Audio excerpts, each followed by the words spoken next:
If you are running a business and you are still using your personal bank account to get payments from your clients, then you are putting your business at risk. Or if you are using your business debit, credit, or check card to swipe for personal expenses, then you are also putting your business at risk. I am Olivia, and in this video, I am going to talk about how mixing business and personal finances causes chaos in your books, put you at risk with SARS, and it's eating up your profits. So let's begin. The number one reason it's why you should never mix business and personal finances. It makes your bookkeeping a mess, and this is why. When I get a new client and I look at their bank statements and I see this is now a personal, this is a registered business. But in the business account, I can see where you eat, I can see where you buy food, I can see where you go for entertainment, when you go on holiday. That is soul killing, demoralizing, depressing. Because now I have to go through, and normally the people who mix their finances are normally the ones who have 3 to 4 pages of bank statements every month. So now I have to sift through those bank statements to extract the business expenses. I absolutely hate it, and I will charge you more for it. You will pay for your lack of discipline, you will pay for mixing your funds, and you will pay for not having the insight to know that now my business has been running for long enough and I must separate my funds. So your bookkeeping becomes a nightmare and a costly experience when you mix your personal and your business finances. The second reason why you are putting your company at risk. So now you mix your finances. You swipe your business card wire for everything. When you go out with the friends, you take your business card and you swipe. When you want to impress the missus, you take your business card and you swipe. When you want to go to an overseas holidays, you take your business card and you swipe. Now it comes time to file your taxes. Remember, the moment it's in your business account, there's no distinction what was what. All the money that comes into your account, that is income. But if 90% of the money that you have taken was for personal use, it's not business expenses. You are going to pay taxes on 90% of the money that came in, because there's no expenses, your profit didn't reduce, you were chowing the money, you were eating the money, and SARS is going to charge you.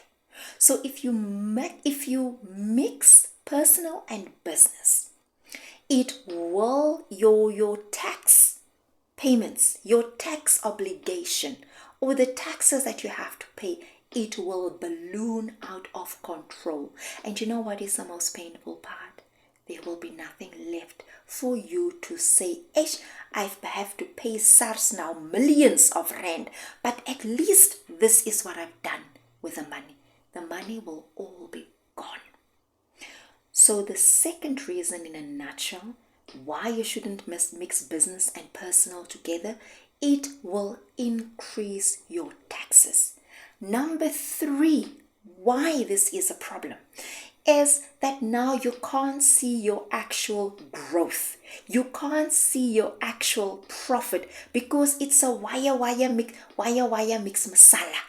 Everything is a mess. You don't know what was the business expense, what was the personal expense. And here's the key. You think you will remember. You won't. The person would have to figure it out will be your bookkeeper or your accountant. And you would have to pay for that extra time I would have to take to figure out your mess. So, if you mix your finances, bookkeeping becomes a problem, SARS becomes a problem, and growth becomes a problem. So how do you fix it? Because now you know what's the problem, but how do you fix the problem? Number one, open a bank account. A business bank account, a dedicated bank account, and be disciplined enough. When it's a personal expense, you know you're going to take money out of the business. Don't use your card. Take that money from your business account and put it into your personal account. Now you can chow with the money, you can enjoy it without a care in the world. But just remember, you will have to pay tax in the end on it. Number two, pay yourself a salary. I know this is easier said than done. It took me about, a year to start paying myself a salary. But I can tell you this, the moment I paid myself a salary, it was just like, this load just went off my shoulders, because now I then had to think, how much do I need for this month? I needed to sit down and budget. How much do I need for my own personal expenses? So I took out the maximum amount of what I can, but it would also cover my living cost, my expenses, whatever it is that I was going to need the money for. And I've mentioned it earlier on, number three. If now you have already taken a salary, but somewhere in the month you still maybe need extra cash, we are human. We're not robots, we are human. Instead of using your card, take out drawings, but keep the drawings under control and minimize it to as little as possible. So that is in a nutshell of how the mistakes that you make and how to fix them. And you could see all of those things, you can implement them immediately. So if you are struggling with any of these, of course, you are more than welcome to drop a comment, send an email, and also I would love to ask you to watch out for the other videos that I will be making in this series about the biggest mistakes that can kill your business. But we are people of solutions. So for every problem, there is a solution, but you must just be willing to implement it. Thank you for watching and have a wonderful, wonderful day.